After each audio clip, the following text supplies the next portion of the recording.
nini bakopimela au salaire likambo nini qu'est-ce qui s'est passé bako changer moto ceux qui mandat ici et puis moto ko changer moto wana eza peuple congolais ceux qui a épousé mandat na yemi balé ndenge constitution et lobby peuple congolais ndenge akoluka acha moto mususu. Pourquoi un joueur congolais doit avoir une prime plus qu'un militaire?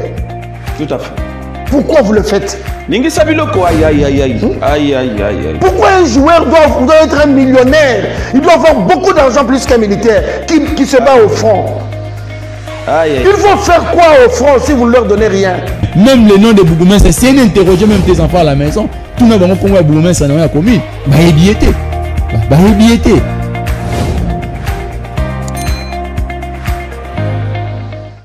Mais yo, en tant que conseiller, ndenge ba kopimé la au salaire. Likambo nini qu'est-ce qui s'est passé?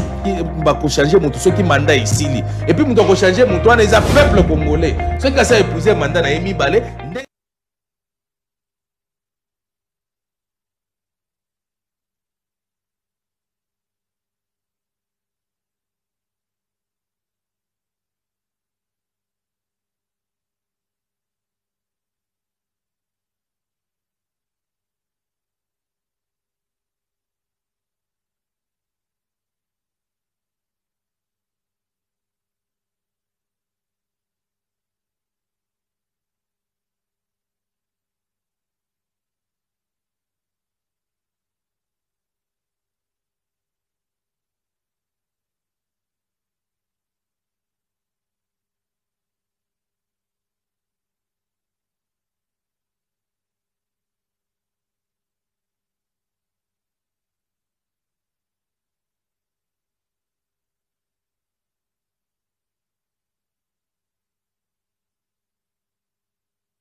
Merci beaucoup na mboka Plamedi Wiz kuna na régie ndenge ozana kati ko sala musala kala mingi te kwa fichele biso sujet na biso wapi to ko lobela mukolo mwa lelo Assemblée nationale Vital Kamerhe asali nini?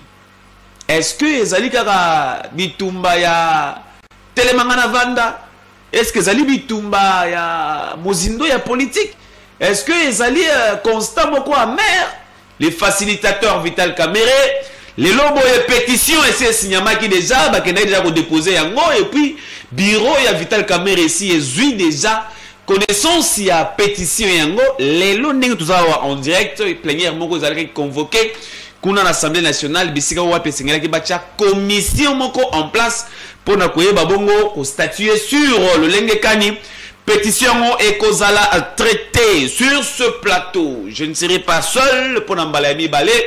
Na mbeli binoye elongo na ye tokobeta masolo na wetali actualité de l'air. Boyebi makambo elikanaki na aéroport ya international ya Njili ba interpellation ezalaki ebele surtout pour un dossier ya atterrissage ya vol moko ezalaki comme mamokonzi mboka ndinga utaki libanda webi makambo ya coupure à courant ça se dit partout na ba salon ebele na ba réseaux sociaux lobamaki tokobeta lisolo ngwawa tokolobela pe likambo etali Vital Kamerhe ndenge nini ba député ici babayeye ba député babayeye déjà ba côté déjà motion attaque on a rentrée parlementaire et à mon colomo lundi Vital Kamerhe a présenté qui va excuse mais ba pétitionnaire parce qu'il est très déterminé. Odon Kafunda, coordonnateur provincial.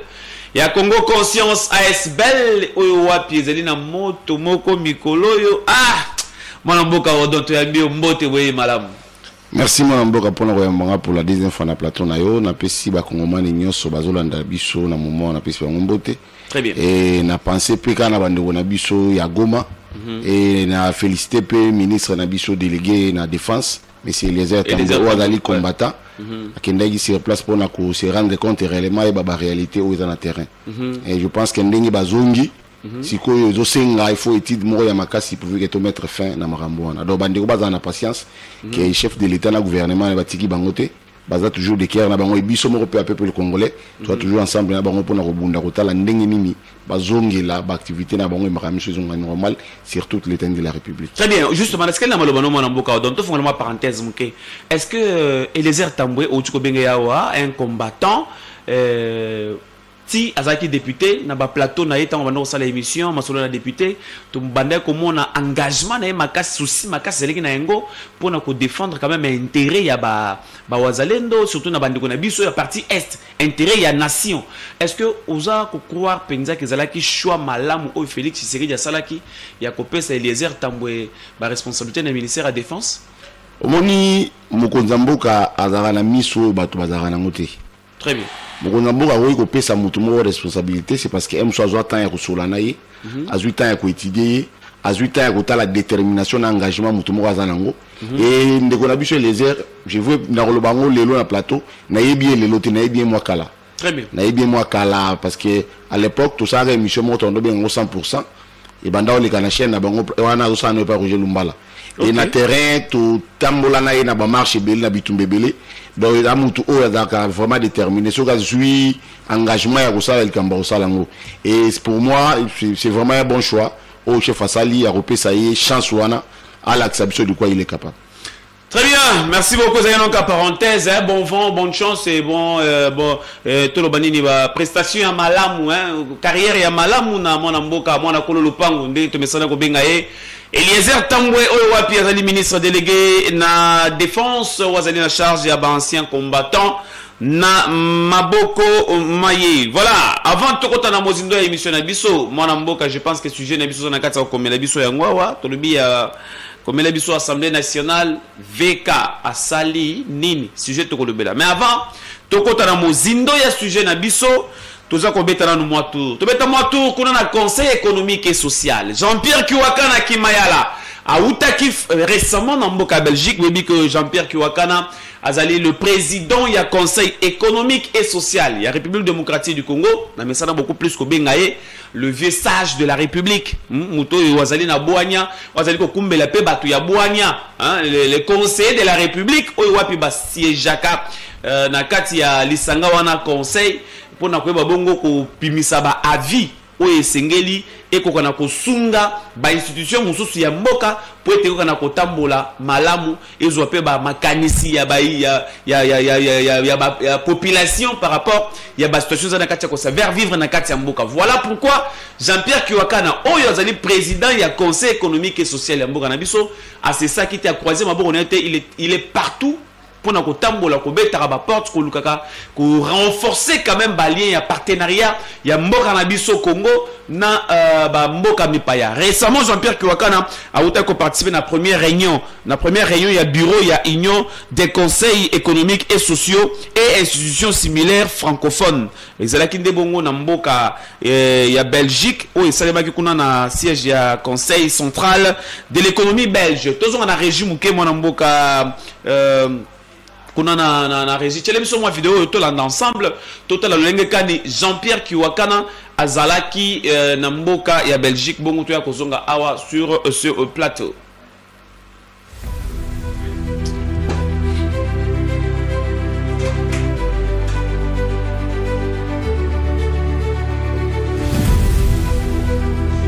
À Bruxelles, le 8 septembre 2025, la première réunion du bureau de la nouvelle mandature de l'Union des conseils économiques et sociaux et institutions similaires francophones s'est tenue au siège du Conseil central de l'économie et du Conseil national du travail de Belgique.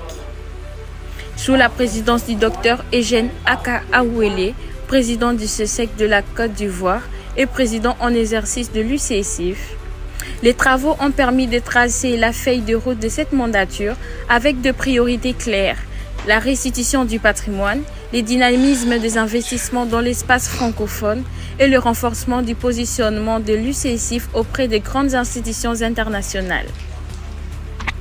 Le président du Conseil économique et social de la République démocratique du Congo, Jean-Pierre Kiwakana Kimayala, a marqué son intervention par un message fort.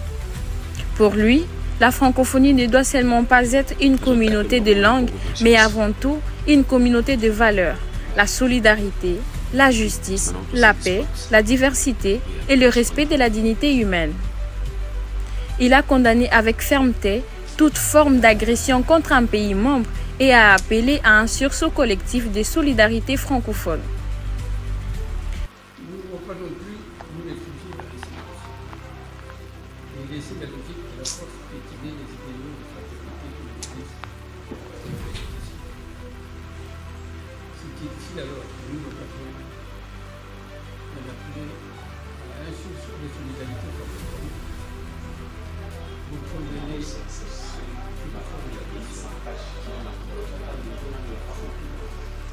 a-t-il déclaré, ni laisser la logique de la force piétiner les idéaux de la fraternité qui nous unissent.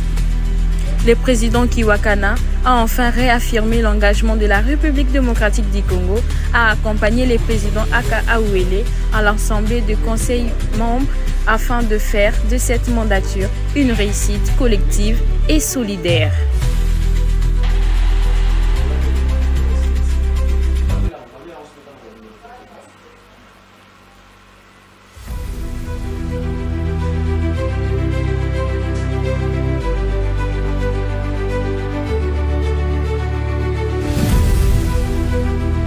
À Bruxelles, le 8 septembre 2025, la première réunion du bureau de la nouvelle mandature de l'Union des conseils économiques et sociaux et institutions similaires francophones s'est tenue au siège du Conseil central de l'économie et du Conseil national du travail de Belgique.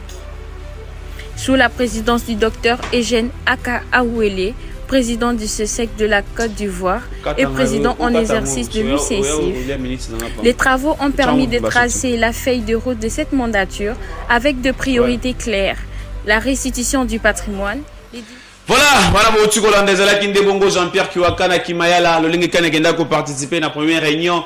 Il y a il est déjà à Kinshasa, je pense, oui. Bon retour déjà.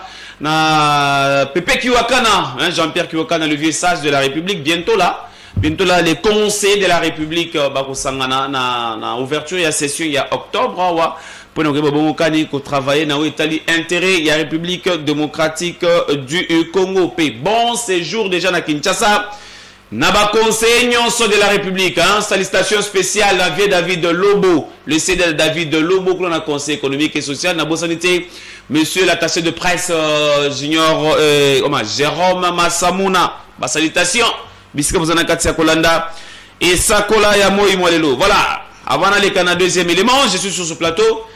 Mon amboka Odon Kafunda, na ota ko lobana bande ko kozali coordonnateur ya Congo Conscience ASBL. Le linge kanto ko mona babage ba pano ya minene kisasa mobimba Congo Conscience ezali ko lingela nini lobana no mikolo bozana moto makasi Congo Conscience. Nikamba ngoni et mon amboka tozana milulu oto to zobongisa le 4 octobre na Imika. Très bien. To bandaki milulu wana na ba district mususu lokola Funa lokola Mwamba, lokola Lukunga, pe to sukisaki na Changu. Ya on to bino ba place nyoso to lekaki, siko to sangisa ba kindoa ba congolais nyoso tout, to sangana le 4 octobre na Imika. Ya moni to mati ba pano ba bash et je profite pour relancer une forte mobilisation na bandeko tout. Auto sali ba descente pa na bango, ba continuer toujours au travail par rapport à l'idéologie parce que Imika ne faut bukana. To ba na posa Imika et bukana et sans apenda batune ba kina ba lobaka. Do e sanzi batu. C'est quoi l'objectif? Bozo 5 sabat na Imika eza pour na nini penza? Mate ya nini message que vous voulez apporter à la population? Changement de constitution? Non. Nini? Ndeko émission à Liboso Sala qui donne la expliquer qui on vient par ministre de Salama. Biso toyé pour la vulgarisation, il y a 3 accords. 3 victoires diplomatiques à chef de l'État. Donc il y a un moment où ça s'abattu. Donc descente nous ça là, et ça pour nous expliquer parce que le côté là tellement ébélé. Ennemi à République, on a déformer information. Il fallait dans la bâtiment au biso, jeune conscient, tout qui t'a na terrain pour te expliquer réellement que au bango bazolo ba eza le côté tala marabeza boye eza boye.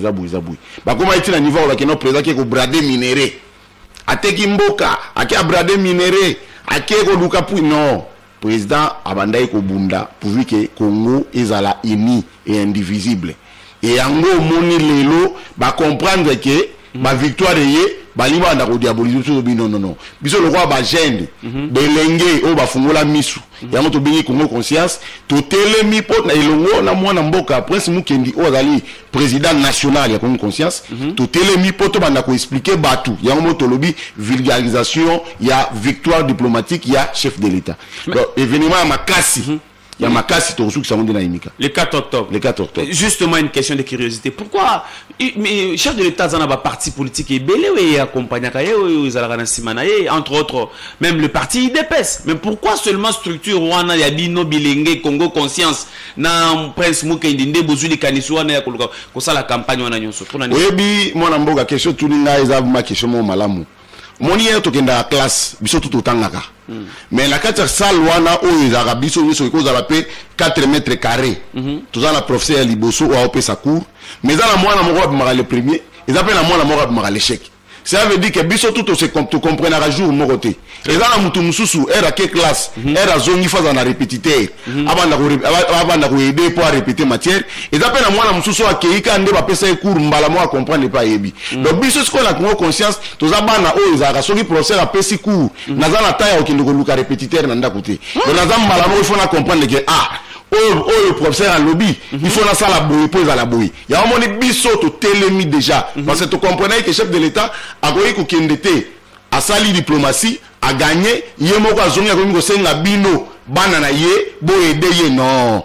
Il ça la maraté. Donc biso to comprendre déjà avant. To bité victoire oyo, biso Congo conseil photo télémi lango. Oui, tout ça structure. Mais tout ça structure a pas en pambaté. Tout ça structure oyo est efficace. Tout ça structure oyo lelo est implanté dans la province. Tout ça structure oyo lelo est implanté sur toute l'étendue de la République. Donc ça veut dire que le message na biso et que toucher malamoko congolais nyonso couche nyonso congolais place azali. Tout travailler dans système à fourmi, tout travailler dans système à téléphone rouge. Très bien. À toutes les questions sur Makambo avant de cette vidéo hein. Ndebandi comment batuna kana ndinga ko batama. Yaona kiti mungongo po batu bayokate. Na nazana simana bino. Motivation kaka ou bien vous avez une main noire la simana bino po la fiche na bino bozana elongi moko boye na simana na simana bino te tozana mutana bino moko kaka te tozana omoni Congo conscience tozana to instaurer d'abord système à cotisation. Très bien. Oh, tout ça la cotisation chaque fin du mois. Parce que c'est une et à chaque fois, oui. Et à chaque fois, ceux qui activités ali, moutounion surtout au hasard na fonction ou ba membre na biso même ya base, ba contribuer à bénéfice que bouteille à coca. Très bien. C'est normal, tous en a partenaire. Je pense que ma fiche n'a au moni chef de l'État, au moni ministre de la Finance, à la Simawana. Donc ça veut dire que le ministre de la Finance a tali que structure moroboye. Et j'ai idée, ma canisia malam ya soutenir mon konzamboka. Par rapport, il y a vulgariser 3 victoires diplomatiques au chef de l'État gagné. Il faut soutenir la structure. Il y a un monitorobite que yende mta paré na biso non. Très bien. Tout ça, la président de la mission nationale, comme on a eu Prince Mouké. Prince Mouké Nipunga. Il y a un président national. Poutine. Là, la Robin Nicolo, le je suis de la République. Je suis de la République. Voilà. Ok. Donc, il y a un Moutou. À travers yé, bisognon surtout, oyo, tous les collaborateurs na yé, na ba membre oyo ya base, tous ont contribué pour l'activité la biso et salamaka. Mais cela n'empêche pas, na moutounyo sur mouté mamalamu. Voilà. Moutounyo sur oyo monike, likanisi oyo ba jeune oyo bazanango, les allés pour soutenir chef de l'État et pour makanisi oyo chef de l'État zanango, ou bien moussala oyo chef de l'État zosala. Biso lelo photo lobela rango. Oyebi, ezana makambo belende kum. Banda chef de l'État banda et salama mais du fait que ba communicateur il y a au communiquer si ba réalisation les até batamona c'est comme chez le ko salamate justement donc ce qui peut biso na quand il y a conscience à travers président national to télémagité pour la vulgarisation quand nous tu le baki ba parti politique ezebele ba les chef de l'État basé belé bazo makanisa au salangote et biso tous a fier lelo ba tu ba yebi que il y a 3 victoires. Par rapport à la vulgarisation, au Tosali, to bandaki yango na funa, to ye nango na lukunga, to ye na mwamba, to ye na changu, yango to lobi le 4 octobre. Na bengi ba jeune nyonso, mutatika na nakute. Très bien. Eza masolo na biso, to laksa ba que biso ba jeune ya Congo, talaka biso Congo conscience. Donc biso ba jeune ya Congo, to telemi pour na kolaksa na monde entier que mokonza mboka na biso bitumba wa bandai ko bunda alongi bitumba wana et to linto rassurer que to na simana ye biso ba jeune to na simana ye to ko mobiliser bande ko na biso pour to soutenir ye na baction surtout o ya kozana. Très bien. Avant to kota na makambo mususu to kena na régie mwana mboka Plamedi Wiz chez les biso na élément oyo weza ko annoncer Prince Mouké Nipunga Poutine le 4 octobre na stade ya Imika na quartier Matonge na commune ya Kalamu. Bon tuzonga wana plateau. Peuple congolais, jeunesse debout, un rendez-vous historique vous attend. Congo Conscience ASBL et la jeunesse de l'UDPS vous convient à un méga meeting exceptionnel le samedi 4 octobre 2025 de 12h à 16h au stade Imka Matonge, la commune de Kalamu. Thème: vulgarisation de victoire diplomatique du chef de l'État, son Excellence Félix Antoine Tshisekedi Tshilombo, avec la participation de Prince Mukendi Mpunga, président de Congo Conscience ASBL.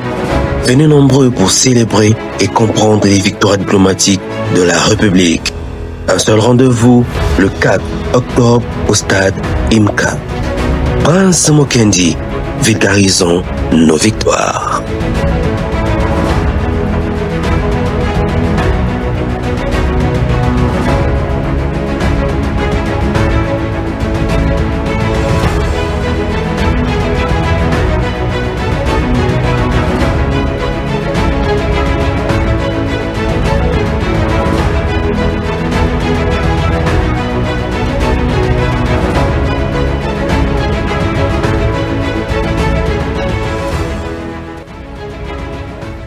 Merci pour la réalisation de cet élément. Tout le monde peut n'accéder à l'élément. Moi, bilingue, moi, n'importe quoi. Donc, les lobanies nous en par rapport à dans mon coussé message nous en a qu'on lancé parce que Congo Conscience n'a qui ça saboyer yonde mukambina yango. Message nous a lancé dans le Congolais. Mais tu bien jeune 42 dans le Koloba qui est un événement le 4 octobre na Imika. Tout ça on a posé à bino jeune boya. Tout s'est pelé longo par rapport il y a 3 victoires diplomatiques il y a chef de l'État. Jeune kaka, papa boyate. Quand je parle de la jeunesse, c'est un état d'esprit. Très bien. Au on a 80 ans, mais si vous avez réfléchi quoi jeune, on te considère jeune. Très bien. Merci beaucoup, voilà. Odon Kafunda, tu continues à dossier moko. Makambo ota ko lekana na aéroport ya Njili, avion à chef de l'État lingé kita courant katani. Tango ozwa ki information ana po na yo mbala liboso. Lecture, réaction à yo ezalaki nini avant tout temps na ba détail so. Réaction na liboso na mitalaki ngai Nathalie famille na ngai Nathalie bandeko na ngai et Nathalie famille politique na ngai. Ndenge ni to ngai to zala. Moni ndeko biso vai na cité to yoka mo masolo et surtout biso ba oyo mabenga biso ba figure emblématique ya jeunesse à IDPS. Donc to batala biso mo miso moko boyi. Que moni bino lobi to ebité.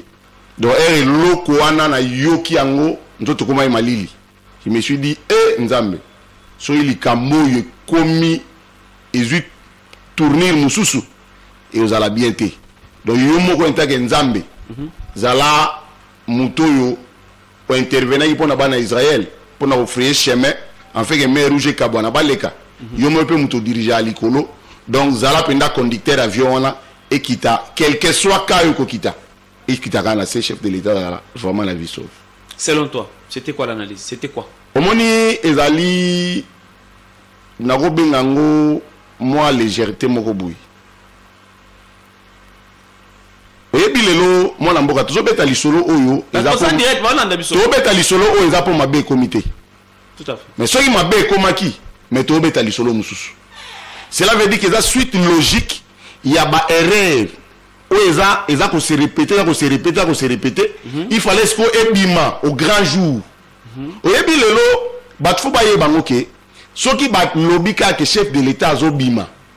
Ça veut dire que les automatique et déclencher un processus moroboué, il y a des services nions surtout. Très bien. Au bas ça là, na kacha aéroport Anjili. Donc ça veut dire que qu'on d'abord na maison militaire à chef de l'État. Kobana na conseil spécial ya matière de sécurité chef de l'État kokita ti na bato oyo ya DGM ti na ne do service nyonso tout oyo eza na musala na aéroport et bandit déclenchement nango pona okende ko vérifier si réellement na domaine na bango ou bien na place au bango musala na bango ezali et que musala eza malamu na uti ko landa eloko pesinga beaucoup plus kanda makasi mona mboka na landi ndeko na bino moko journaliste ayambi l'un des pilotes asalara azape pilote car na aéroport Anjili alobi le même jeudi wana ya komi na aéroport na 4h du matin azali na vol fa ke Lubumbashi akoti na kati avion communication za quitté 4h le chef est arrivé à 0h mais ya komi na jeudi na 4h du matin je vous dis 4h akoti pour voler donc communication il y a tour de contrôle exact. Et a expliqué clair, bavol nyon surtout au evola qui jeudi.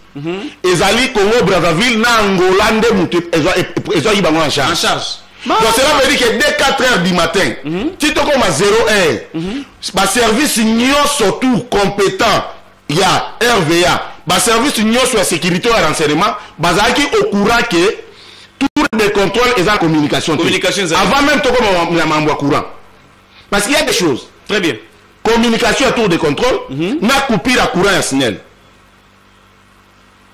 et ndeko oyebi ce qui politique et comme il y a place à technique ne place ma bezali moi je suis un technicien oui j'ai fait la politique mais je suis un technicien technique et la science moi exact le politique et comme il y a place il y a science ou il y a place il y a technique et là pour comme ministre lelo au liga au pesa batuna misala ça veut dire que au longoli bato bako sala musala malamu pocha bandeko na yo bimisa o bayebi ko sala te bimisa biloko ay bimisa yango mo ile que non eza suite logique ya ba erreur o salama ti ndeto komi na niveau oyo pe eyebani lelo parce que eza chef de l'état pa esala makanango ba coupure à courant ba manque de communication wala esala makanango na RVA mais batikala kozwa soin te ya kosoma matériel oyo ezali ya esala musala malamu pe ko tia batu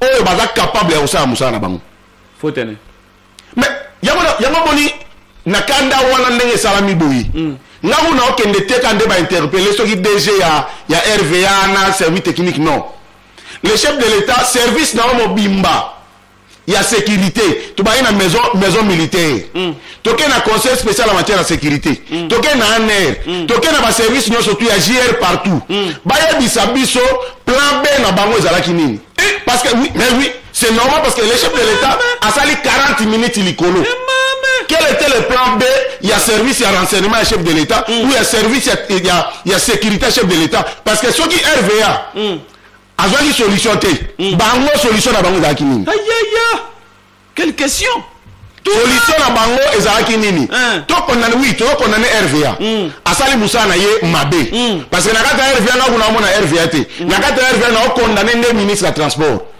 parce que yende la ministre titel pendant que chef de l'état sali 40 minutes likolo mwana mboka Jean-Pierre Maïssa so azalaki wapi mama aya mama five cette place azalaki singeza mulai alors mwana mboka président de la république alobi azoya numéro 1 ya RVA phase en aéroport numéro 1 ya DGM phase en aéroport numéro 1 ya ANR phase en aéroport numéro 1 ya garde républicain phase en soit voisin na chef de phase en aéroport aujourd'hui chef à maison militaire phase en aéroport aujourd'hui conseil spécial en matière de sécurité chef de l'état phase en aéroport à part wana ba service mususu oyo to ba service invisible phase en la carte aéroport ba ozonga banda kuna boka so chef akita ki pana yi yo ba biso ke mukonda moko le numéro 1 azoya yo préféré over na ndako na yo ça veut dire que ozali na kwiti so ozali na kwiti ozali na ambiance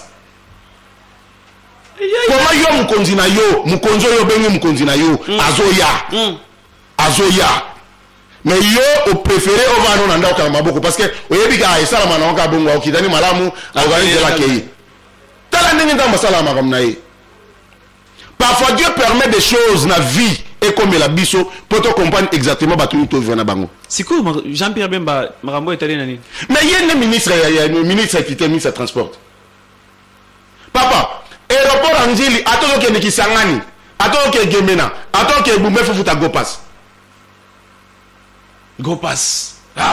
likambo mususu nde ya mwana mbongo ekotaka bako ko somba sko matériel na chaîne na bino ka nde to vandi awa courir ko kende avant de démarrer groupe vous allez on delay ça veut dire que population en ndaku a remarqué que courir parce que on dirait on va directement relève comment na aéroport ya Njili tozala ba on delay te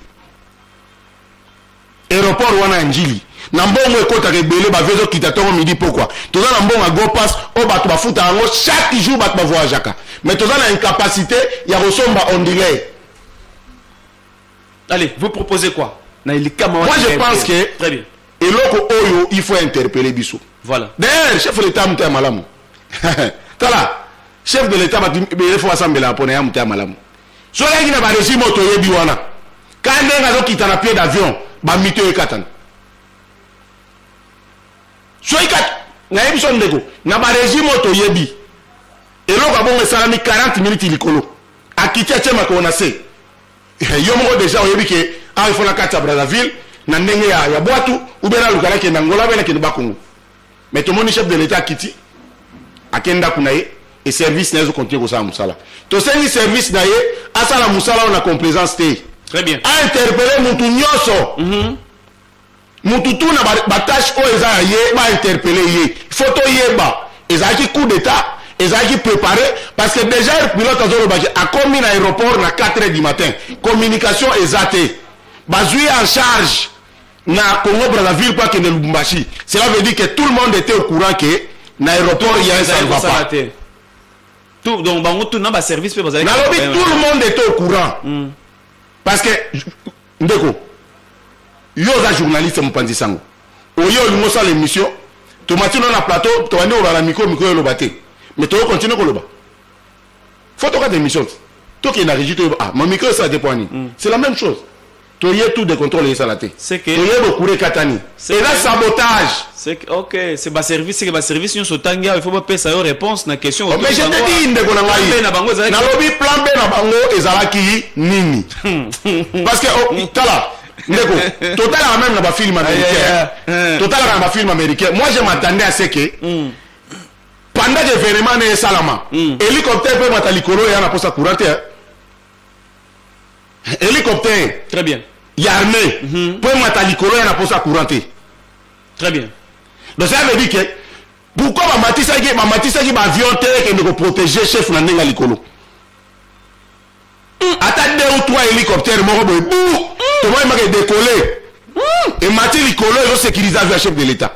Il y a besoin d'un minute. Quel était le plan de rechange au cas où le chef de l'État qui rejoint ici là un avion? Et dans la mituna totuna. Quel était le plan de change au cas où qu'elle rejoigne et comment il n'a souka? Bino va service pour expliquer pour sauver l'institution président de la République. Quel était le plan de change? Il y a kérosène. Parce qu'il y avait 40 minutes l'icolo. Ndeko, il y a pas que avion so et ndenge baché ba voyageur wana. Basta la bascal pour nous ça ravitaillement. Donc ça veut dire à calculer que nous ça 2 heures du temps. Donc on le nombre de kérosène autant. Nombre de litres de kérosène a ébiqué. Litre au Kolongolanga par na Lubumbashi et comme ça on a vu la Kinshasa. Si le chef a bandé ko beta sous 40 minutes l'icolo. Sur ce kérosène ici là qui. Tu m'as de sous kapi. Parce que ma service on a n'y faut pas expliquer biso. Plan na bango za nini. Plan de secours za nini. Au cas où avion ça a boy. Bango balinga ba sala nini. Parce que tout Moutunios ou tout à chef de l'État, il y a des services bien formés pour n'aba éventualité tout. Marambo zobanga interpellation te. Ndeko. Bato kutu balasi biso etadam na bongo ya mabe. Ya kotika chef de l'État 40 minutes il ko babangite kanga mna roba mambo za vérité. Pe na otu na mituna. Très bien. Merci beaucoup. Non, tu na mituna. Ngana otu na mituna. Mituna na yo wana. Oya ngana otuna wana. Mituna na yo wana obangela ngo. Na lobi bato balati so etadam na bango ndenge ezali. Ya ko vendre chef de l'État plus de 40 minutes likolo. Babangi kututé. Ngana ndi na otuna bango ba expliquer biso. Ndefona mando obanga. Mituna liboso na Jean-Pierre Bemba. Na lobi ya mibale. Nabi tozina au service mobimba chef de l'État. Ba service nyonso. Nyonso oyo batala ka sécurité chef. Plan B na bango. Plan B na bango za kinini. Toye pas moi la mboka Jean-Pierre Bemba. To tourne question pendant que chef a dit na 40 minutes likolo ya zaki wa. Ya zaki wa. Parce que na reporter. Mutuna misatu. To tourne na numéro 1 à RVA. Bambongo nyonso tu ya ba go pass. Na bambongo nyonso tu o ba service à RVA e kotisaka. Ba ko so ma bondiler te, ba ko so ma groupe électrogène te, ba ko tiela biso ba panneau solaire te. Et mutuna misatu. Et da pona ba lampadaire. Parce que to balobi o mulili soki ba lampadaire on peut pas s'en abete la lisole zala ki attendre ko ngai ba nga ba cha ko to aéroport pe moni lumière pe sami mwana mboka sa nini akiti ma kama ba lampadaire li suso te ngala lobi ka ke soki ba lampadaire zalaki soki zalaki. Très bien, merci beaucoup Tokangi parenthèse wana ezalaki justement donc Kafunda coordonnateur provincial ya Congo Conscience SBL cadre pe na kati ya jeunesse ya UDPS parti au pouvoir atalisi makambo moko atimoli penza akoti na mozindo o secoué hein quand même etike bino bato bozanso na bandako. Je vous rappelle que nous sommes en direct okoko benga okomi message topé opesi lecture na yo par rapport ya mayo tozana kati ya kolobela. Voilà, tokoti na sujet na biso bien que minute ezana kati ko kende mbango wa makambo to kolobela wa nzambe na ngai. Pétition Vital Kamerhe, dossier déjà sur la table. Les lobos une minute au plénière, je pense bien oui, bah député, bah ça n'a qu'à commission mon coboy en place pour nous bon vendre la dossier on a Italie des séances il y a Vital Kamerhe na quelques membres, il y a bureau naïe. Oh donc afunda. Analyse nous ali boni boni. Des Kolongwa Vital Kamerhe. Ezali acharnement, ezali Kandaka kapo il faut que alongwa likamunini selon yo. Bon, Kamerhe asali ndeko tozolanda biso tuna baitando kendenge bana mboka ba député national bazoleka pour ko expliquer. Et je pense que dans le règlement d'ordre intérieur et l'Assemblée nationale tous les députés à droit il y a aussi la côte sa motion ou bien il y a la pétition. Très bien. Moi je pense que c'est un exercice moko normal pour na bango intègre ba député et le retour c'est na pena bango ba député que makambu oyo bazo reprocher na mwana mboka Vital Kamerhe est dans la vraie parce qu'il y a des choses vous savez les pétitions parce que vous reprocher mutu et loko mais ceux qui va mettre en place commission moko est sérieux parce que au moni ils ont qu'une paix na image ya mboka na biso. Très bien. Ba mboka musu ya ba paya bazo landa pe biso bazo tala biso tout le pays tous les pays moko dans la démocratie mais mususu ba maka musu ezo salama ezo pesa penda image ya bienté ça veut dire que to comme un système le moi dans la vanda parce que dans la moi intérêt dans moi quelconque et babilo ko la pe fo et si là parce que moni le Vital Kamerhe zawana bateau yo bazo respirer té ou bateau bazo vivre té selon bango par rapport à Vital Kamerhe ils appellent à mutusa c'est ba moni ngaso la commune avantage on a repé sabino yangoyo ta avantage bozo yangoyo ta avantage bozo yangoyo et mutatali avantage d'ailleurs azui risque atali population te atali pas intérêt en mboka te atali pas un niveau intellectuel à mututé mais azui ta risque un sous pas bunisa mutuma ou quelconque peut permettre bango ba ko taper le système pour ba lukamwe ba se retrouver. Moi je pense que il faut notamment on a mo ba ebele et du fait que déjà yemoko Vital Kamerhe ba kende ko déposer na landi lelo secrétaire général de l'Assemblée nationale a coupé ça d'une manière officielle. Je pense que la minute au plénière est tous la commission quota et tout la commission quota en profondeur il y a dossier accusation ou bien grief oyo bazo reprocher moi na mboka Vital Kamerhe na quelques membres à bureau parce que moi je pense que bureau m'a demandé ça il bango pétition parce que Vital Kamerhe a quoi les autres ont un système à bureau d'âge. Très bien. Bureau d'âge. Oui, bureau d'âge faut ils ont accès au bureau d'âge pour état la ndengenini et qu'on organiser les sous élections. Et tout ça aussi ils ont pas dépenses inutiles. Il y a mbongo. Parce que organisation il y a élection na niveau de l'Assemblée nationale to yebi ndenge et salamaka. Et to yebi que ça la mbongo faut bima organisation faut salama tout ça. Les députés faut prendre en charge parce que l'élection au Kennedy bandem sous 18h dès 19h et Keti à 3h du matin bazana ba prime na bango et bango on va comprendre que non et ça moi ba gémo ba no di mo dans la carte par rapport à moi d'intérêt moi un peu mesquin mais je me réserve dire ya okende kosko ke na musika pour dire que ba mettre en place commission bango ba député et commission ne osa musa nango biso intérêt peuple tout rapport par rapport à la commission wala pote ba si réellement ba greffe ba reprocher dans sol. Très bien, mwana mboka donc afunda na tikali muke pana yo. Parmi ba éléments oyo ezali reprocher na membre moko pe ya bureau ya Vital Kamerhe ou azali pe viser na pétition. Na landaki honorable Crispin Bindoule moko ya ba pétitionnaire à na chaîne moko ya en place na ko bomba kombo. Na maloba na ya lobaki que moko ya ba membre ya bureau ya Assemblée nationale asalaka réunion na ba M23 mwana mboka odo na moment oyo congolais nyonso aza koyoka motema pasi sikasiko oyo pona makambu oyo ba M23 ba na kati ya kosala na parti Est République démocratique du Congo na biso moment oyo congolais tout aza ko nyonga pona ebele ya bato ba ko kufaka chaque jour na parti wana honorable Crispin Bindoule abimisi secret wana koloba ete moko ya ba membre moko ya ba député membre na bureau ya Vital Kamerhe asala réunion na ba M23 okoyoka yango boni ozokozwa information wana ndenge nini ndeko na yo lobili kabo na yoki malili na yoki ndoto malili parce que soki mutu oyo peuple congolais a sali d'abord confiance apesi un mandat pour qu'il y ait une assemblée nationale aza mon lobeli ya population ya mibale ba ndeko na ye ba député ba collègue na ye ba pesi chance ya ozana na bureau pour à gérer bango so kaza mongune ya république je pense que loko yo honorable Bindoula uti koloba il faut déjà ba service compétent va se saisir nango pour ba luka ba yo ba si réellement ezanani très bien et azala vraiment puni sévèrement très parce bien. que aza monguna ya république aza vraiment très yende mutu alingi bola mo Congo. Donc on peut dire directement que les députés nationaux bazali mieux informés, il y a collègues na bango continuer à la réunion na M23. Mais ceux qui baza mieux informés par rapport il y a kolobake moko kati na bango asala ka réunion na M23. Je pense que ça ne sert à rien à regarder comme ya mutu wana. Tout à fait. Faut qu'on dénoncer mbala moko et justice à se saisir na ye pour pas vérifier si réellement information o mwana mboka Bindoula lobby za solo. Mais na ngina lo baboyi.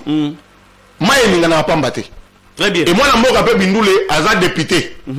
Ayebi pe ba risque o aza nango que soka pesi information moko za lokuta.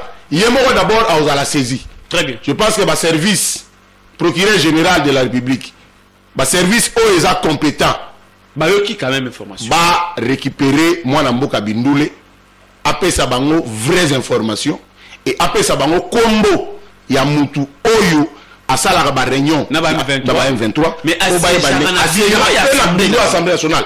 C'est grave. Et maman. Donc la information surtout où est la solidarité ya mboka mama na ngai akotindika ngo na ngamba manguna siko bitumba ngo to olonga ngo aïe aïe heureusement que président de la République aza nzambe nzambe ne mutu abungela biso mambo parce que ina onka bitumba ya minduki ya msuto kokite mais na nzambe yango meto olonga. En tout cas Plamedi Wiz c'est là en photo dossier la Vital Kamerhe c'est là en photo. Je vais parler un peu d'un homme. Je vais parler d'un homme. Le haut représentant chef de l'État, Yohana, voilà. Tony Kankushiku. Oyo Azali, autorité morale, il y a un regroupement politique AAP, où il y a troisième force politique, na moi lelo na kati Assemblée nationale. Tony Kankushiku, au-delà, il y a kozala haut représentant, il y a chef de l'État, azapena un parti politique naïe. Tony Kankushiku, Azali, homme où Azali na loyauté moko suprême envers son président et puis envers la patrie, la nation. Tony Kankushiku azali moko ya batu oyo bazana kati ya ko servir république na loyauté nyonso na patriotisme nyonso. Mais il s'est initié campagne moko ya diabolisation contre le monsieur que vous voyez, le haut représentant et chef de l'État, mwana mboka Tony Kankushiku bazana kati ya komona. Baza kosala campagne ya mabe koloba ete yende azali na sima ya kokwisa bureau ya Vital Kamerhe. Eh, cher frère, allons-y un peu expliquer les choses ndenge za na kati ya kotambolela. Tony Kankushiku bozali komona oyo azape na membre na ye moko ya regroupement na ye o aza na kati ya bureau ya Vital Kamerhe, membre na pe azali visé na motion pour ete akoka na kozala pe bako na kolongola epe na kati ya bureau ya Assemblée nationale. Mais pensez-vous réellement que koko sacrifier poste wana kaka boye mutu na yo azawana alongwa po baluko bacha batu mususu? Chers Congolais, arrêtons avec ma habitude mususu ya koluka ko sali kaka image ya mutu parce que bon monique azana kati ko répondre correctement na ba devoir oyo chef de l'État topé mokonzi na azana kati ko pesa ye. Tout à comme on a récemment, Tony Kankushiku azalaki porteur, il y a un message moko, il y a mokonza mboka, pas ya homologue na ya Luanda Joao Lorenzo. Ba campagne nyonso oyo ezana kati ya kosalema, kabal nzungu nyonso bisika bozana kati ya kolamba makambo na bino pona kosalia Tony Kankushiku boye ba que to si to yebi déjà bisika bo kosalela ba jeune na bino na tout et si to yebi yango. Et si to yebi yango. Alors, ba député bazali ba élu du peuple oyo bazali na liberté d'expression ou bazali régie bazali garantie na ba règlement d'ordre intérieur na bango. Pour député azwa initiative ya kocha motion moko de défiance to pe ko luka ko signer pétition pour caméra to na bato na balongwa. Est-ce que ça na intérêt ya okende ko tuna mutu ne pas toni kan ko shiko? Merci beaucoup parce que vous comprenez, mais je voulais seulement conclure pour vous dire ceci. Chers Congolais, boye babu kanga que ba député ba kosala musala na bango ndenge kolandisa mibeko na bango. Bolongo la kombo ya Tony Kankushiku na makambwana parce que aza atana linzaka mokote aza atana proche mokote na makambu ya kokweisaka bureau ya Vital Kamerhe. Moi na mboka Odon Kafunda 30 secondes émission commencé là. Na retrait kaka mobilisation na biso o toujours ça là pour dans les 4. Très bien. Na sengi na bakongomani nyonso tout bisia nyonso bazolanda biso. Que le 4 octobre na Imika toujours na posa na bango. Toujours vraiment na posa na bango baya to sepele longo na bango baya bayoka biso baya bayoka message baya vraiment partout bazali ba se mobiliser massivement. Soko yoki moni ndeko na yebina lisolo tebetele lisolo. Na leka place mona moni bash moya mwana mboka ben comme prince Mukendi na leka place mona balandaki image moya mwana mboka prince Mukendi na ndaki image moya Congo conscience lo beta li sola Congo conscience sur gande to somba mapa na tongo poto melati.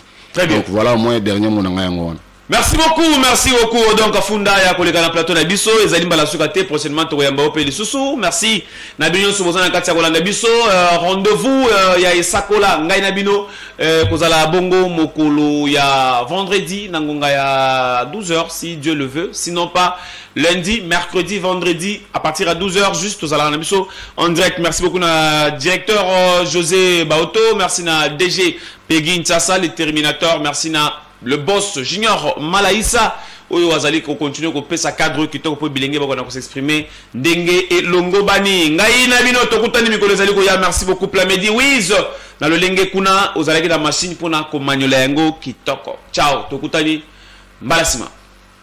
Mais yo en tant que conseiller ndenge bako pimela au salaire likambo yango qu'est-ce qui s'est passé?